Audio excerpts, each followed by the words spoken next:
Well, instead of puppets today, we have toys. This is a little tiny miniature chaise a bras. And a chaise a bras is a chair. It's French, obviously, chaise a bras. It's from the Louis XIII period, which is the early part of the 17th century, 1630 to 1660. Very specific type of chair. And I brought this chair out because it has a full-size counterpart that I'm going to show you, which is one of the biggest identification disasters I have ever gone through in my life. And we're going to talk about that when we get back, because this is all about how to identify your items. And I'm going to tell you about my disaster so you can learn from my mistake. All right, I'll see you in a bit.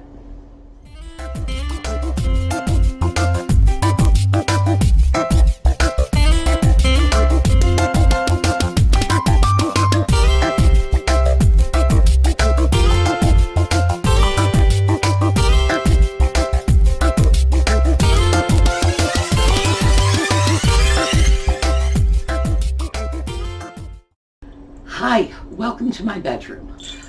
Naturally, the cat is back here again. Some of you have expressed an interest in seeing other parts of my house, so here you go.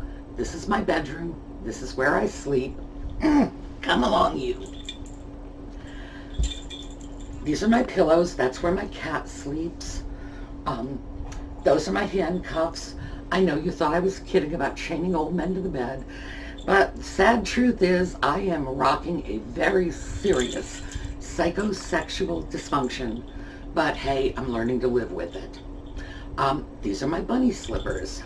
Do you want to go? I know you want to be here. Just don't get in the way, okay?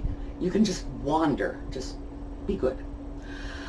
What we're going to talk about today is how to identify your items. And I'm going to share with you my major identification disaster.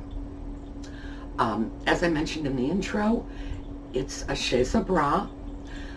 It's a French style of chair that was popular in the reign of Louis XIII, and that's the early part of the 1600s, early 17th century. And I'm going to show you the chair before we get started.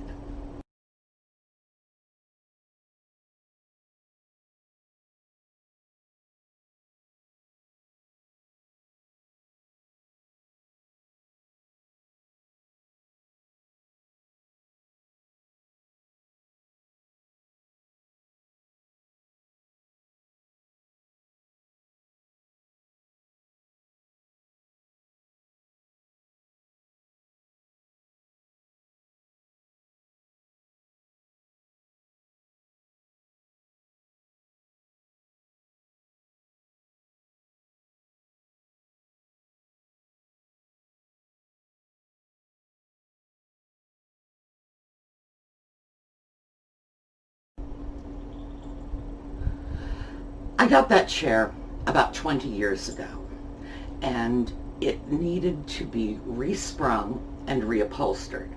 Now, in order to properly reupholster it, I really needed to know not just what the chair looked like originally, but what good museum quality chairs of that sort looked like. So at least I knew how to set the bar. The problem is, I had only ever seen one such chair before. I had actually owned it. And that other chair had been in pretty rough shape, and it eventually went to chair heaven. But I had a lot of misinformation. Now, the original chair came from the Caribbean. It was probably from a plantation. It was part of a set of 6 chairs, and the only other thing I knew about it was I had seen a similar chair in a Zorro movie, of all things. Yes, Douglas Fairbanks, back in the 30s, he was swashing his buckle across the silver screen. And of course, Zorro goes into the alcalde's hacienda, and there is my chair. So, there was my misinformation. A prop manager in Hollywood apparently thought that chair was a good example of Spanish colonial. Well, I combined that bit of misinformation with the fact that my chair had come from the Caribbean and there were a lot of Spanish-held islands there, and said, Spanish colonial. No, not even close. So when I was looking at reupholstering my chair, I went online. I started doing searches. And the first thing I focused on, which was the most salient aspect of these chairs, salient, that's going to be our word for the day. Salient is originally Latin, and we get it from heraldry. Salient means leaping. Now, in heraldry, when they're putting together these coats of arms, they have their own vocabulary. So we look at something on a coat of arms and we say, oh, look, it is a deer leaping across a red ground. No, it's a stag salient on a gules ground, because they don't even use the word red. Red is gules, blue is azure, black is sable, green is vert. It's like they have their own little dictionary. But salient eventually escaped the heraldic world and came into the real world, and it means the same thing, leaping. Only in this context it means the thing that leaps out at you, the most obvious feature. Now, you just saw those chairs, and of course this is video, and you can go back, you can take a look at the chair again. The thing that leapt out at me were those human figures, the head and torso of a man and woman. So that's where I started my search. That's what I threw into the search engine. You know, a human head armrests. I did every possible combination of that. Well, the problem with that is this is not actually, come here, sweetheart, you are unfocusing the camera. Anyway, that may be a feature of this particular chair, but it turns out that chez Bras have all kinds of handrests. And I should have known that, because the other chair I had lions. That was not what was going to find this chair for me. What was going to find this chair for me was the common feature of all of these chairs, and that was the barley twist arms, legs, and stretchers. And that barley twist, that's a molding that is spiral cut. That was really popular in Gothic furniture. So, threw that into search engines. And I did this periodically, and one day I wasn't even thinking about it. I had run a search a few days earlier, and I went to a weather site just to check the weather, and that little section down the right-hand side where they have ads, suddenly there's an ad for a British antique dealer, and there is a chair very similar to mine, because your computer pays attention to what you go looking for, and my computer knew I was looking for these chairs, and consequently it decided it was going to try to find me someone who would sell me one. Oh, well, that was a lucky break, because I followed the listing to the antique dealer, and within about 15 minutes, I knew what my chair was.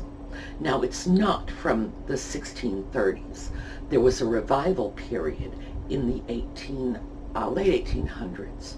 My chair is actually dated 1879, which I discovered when I pulled the guts out to redo the springs on it. So I took that information. I took a look at museum chairs of this type in museums. I combined that with what I knew about the Gothic Revival period in England. Didn't know much about it in France, but I did know in England, and that was how I came up with the upholstery job. Very much based on what the museum chairs looked like, but 1880s, so I just kicked it up a notch. And I was very pleased with the way it came out. But the identification process, probably all told, took me about 10 years. So that was my disaster. And we're going to learn from that mistake. Be very careful about what you put into the search engine, because the most obvious feature, the salient one, the one that leaps out at you, is not necessarily the one that's going to identify the piece. So what I did in preparation for this video is I grabbed a whole bunch of stuff. These are items I've picked up at the thrift stores recently. If you've watched Crazy Lamp Lady, you've seen me do it. And I got a timer, and I gave myself an allotment of 2 minutes per piece to see how far I could get in identifying them. This one, I started off by going into Google Images. That's where I always start. Google Images, and the terms I put in were yellow, orange, gold leaf dish. Just all those words. And I realized very quickly that was not doing it, because I was coming up with yellow and orange dishes with gold leaves on them. Things like that. So I eliminated the orange. I decided that if people were putting this information into search engines, they'd be looking at the gilding along the edge. So I went with yellow, gold, leaf-shaped. Immediately, I got half a dozen hits, including several identical dishes, and it has markings on the back, but I didn't put the markings in. I just wanted to see how far I would get with the description of the piece. It's California pottery piece. I didn't use any special information, any special terms. I just tried to look at this from the perspective of a novice collector, for example, or maybe someone who is looking to buy something. Immediate hit. Didn't take anywhere near my 2 minutes. This little vase is Otagiri. It has the sticker right on the bottom saying Otagiri. This one I put in as white vase Otagiri, purple rosebuds, gold. Nothing. I realized very quickly that wasn't going anywhere. So again, I tried to look at it from the point of view of someone who didn't know about the piece. And the thing that struck me about this was this diamond pattern in gold. So, Otagiri white vase, gold, diamond. Immediately got a hit. The identical vase is listed on Etsy right now. You can go on and see it. So, bang, know what that is. This is a Noritake basket. I did not use Noritake, even though it's marked. Didn't want to use that. Hand-painted Japanese ceramic basket. Immediately got several pieces. Nippon Noritake, and the identification was just instant. This is another piece, instant. This is a Meito plate. All I put in was hand-painted Japanese dish. And in the second row, these started turning up. I was surprised, in fact, because I thought what I was going to find was a lot of Noritake pieces interestingly enough, I found a lot of Mato pieces. Mato was a company that was formed by the ceramics artisans who had worked at Noritake, so the designs are very similar. Mato, Noritake.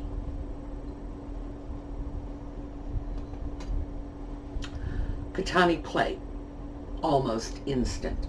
Again, Japanese hand-painted birds, and the katani came up immediately. These were a 2-for-1. Green porcelain planters, green ceramic planters, vintage. That's what I put in. Almost at once, I was getting hits very similar, all of them saying mid-century modern. So they dated the piece for me. I never got exact hits on these, but I really didn't expect to, because there are just so many of them out there that it could take hours before you just go through one green planter after another. So I was very satisfied with just getting the mid-century modern out of that. This was another one. Green vase, 3 feet. I got some very interesting hits on this, but then when I went over to green porcelain, vintage vase, I started getting very similar hits. And again, mid-century modern was what was coming up. This is a Noritake lemon server. Hand-painted Japanese dish candlestick. That's what I put in. I got this exact piece. There's one on Etsy selling right now. And of course, it is marked, but as I say, I didn't use that. This one was interesting. This is a silver plate tray. And that's all I put into the search engine. Within, I think, the first 2 rows, I started getting gallery trays. So I felt free to update my search, silver plate gallery tray. It's actually a silver plate reticulated gallery tray, but I never even needed to go that far. I found 2 exact matches on this. This was my failure. This is one piece I was not able to find in my 2 minutes of allotted time. I thought the pattern looked quilted, so I tried quilted, I tried tufted, I tried gold. No markings. So this is one that I'm looking at this, that's probably a 10% failure rate. And mind you, my allotted time period was 2 minutes. That's all I allowed myself to identify any of these pieces. So the system does work. Go right into Google Images, start throwing in terms. Take a look at what comes up. You find something close, take a look at that. Start throwing those terms into the search engine, see if it gets you closer. And like I said, 2 minutes. This I have here because this is my cautionary tale when you're doing this. This is a René de Garam celluloid eventail. Eventail is just the French word for fan, but the René de Garam company was in Paris, hence it's a French fan, so we get to call it an eventail. It's he actually patented the design. There's a steel bar in here that's flexible, makes fanning yourself very easy. This particular design is called End of Day, and that's when they threw all the leftover bits of celluloid, sometimes glass. You'll see End of Day patterns in glassware as well. Threw it all in and just left it. If they had swirled it, it would be marbleized, but just leaving the bits and pieces whole is End of Day.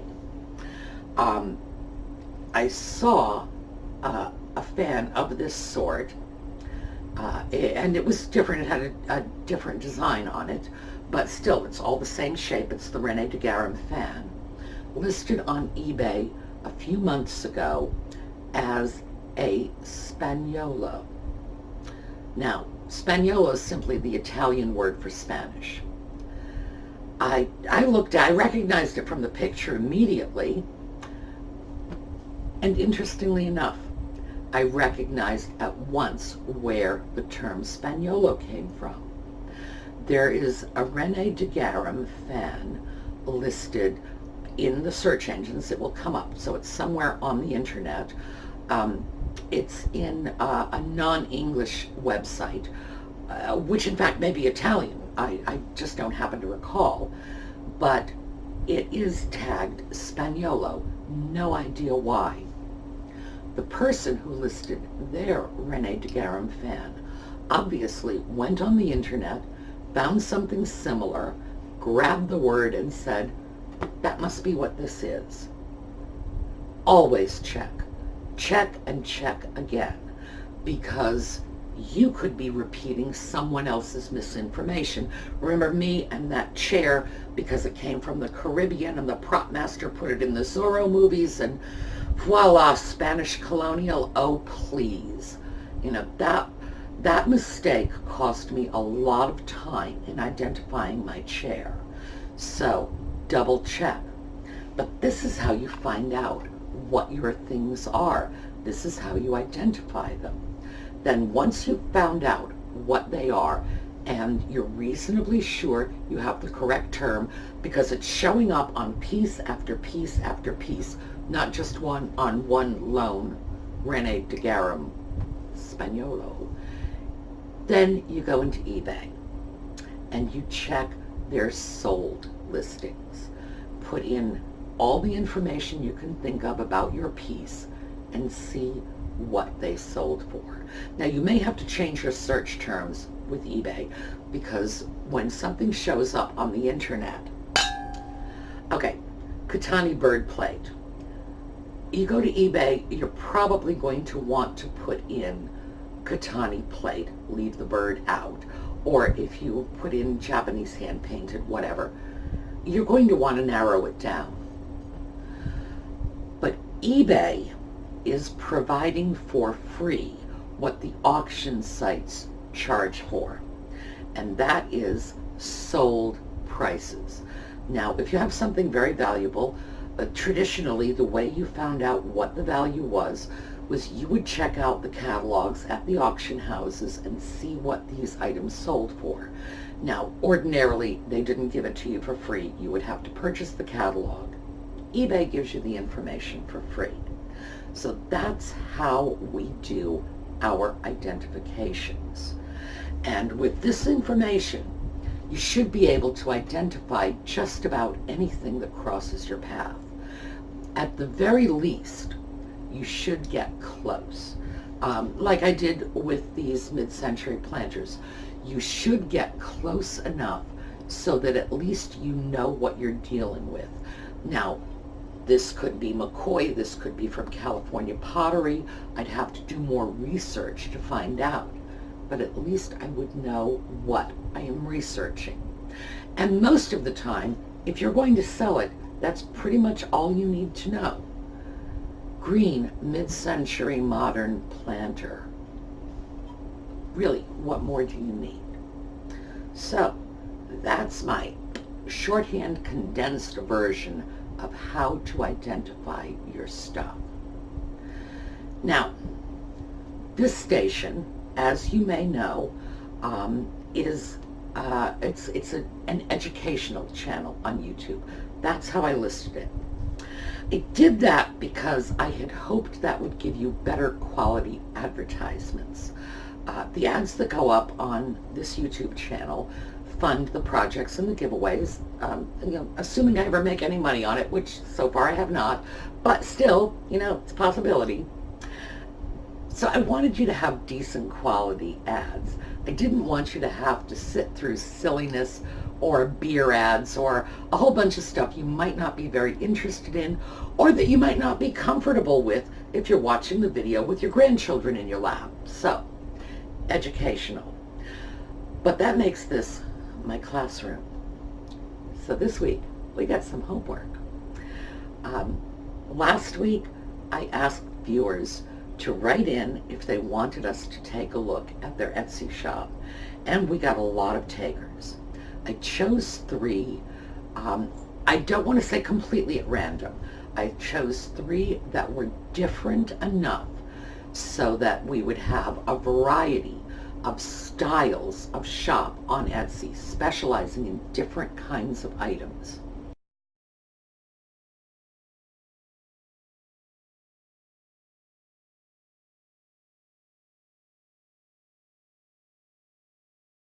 And I would like you all to take a look at these shops and comment. Now, in your comments, I expect you to be kind and polite, because these are people who are, putting themselves out there saying, hey, critique my shop. But these are also viewers who feel they could stand some help. So let's take a look at them. Our viewers are buyers. We're all consumers. Resellers. A lot of you are experienced resellers. A lot of people wrote in and said, I've been doing great on my shops. I've gotten hundreds of dollars in sales. We need your opinions because you're doing it right, which means you know how to help someone else do it right. We have experts. I just had the rare privilege of reading a wonderful article on a Tudor court painter written by one of our viewers. That's a chance I don't get very often. Scholarly articles just don't come my way much anymore because I no longer subscribe to all of the journals. So yes, that was a treat. We have real experts. And by that I mean, not just the, I'm a picker on TV and I can do this. No, real, serious experts with academic credentials. So, that's our homework. I would like as many of you as possible to take a look at these shops, give your opinions, and remember, even if you don't feel that you have any particular expertise, your eyes as a buyer on these shops are going to be valuable. And then next week, when we get together on our instructional video, we're going to take a look. I'm going to tell you what I think about the shops. You are going to have posted already on this video, hopefully, and we're going to talk about those assessments and see if we can't provide some assistance for some shops that may be experiencing some issues. So, thank you in advance for your cooperation on this, and if you want your shop reviewed, again, write in. We can only do so many at a time, but hopefully we will get to everyone. So, I will see you folks tomorrow. Tomorrow is our project video, and tomorrow we're going to look at a number of small projects. I'm going to give you a heads up on one of my new lamp making projects. We're going to announce the winner of our steampunk lamp giveaway from last week. I had an interesting question that I decided we're going to deal with, which is how to make our own little photography booth for our items. Items like this. Do you want a nice plain background? Yep, I'm going to show you how to make that. And we're going to be cleaning Pyrex. So, hang in there. I will see you tomorrow. Have a great weekend.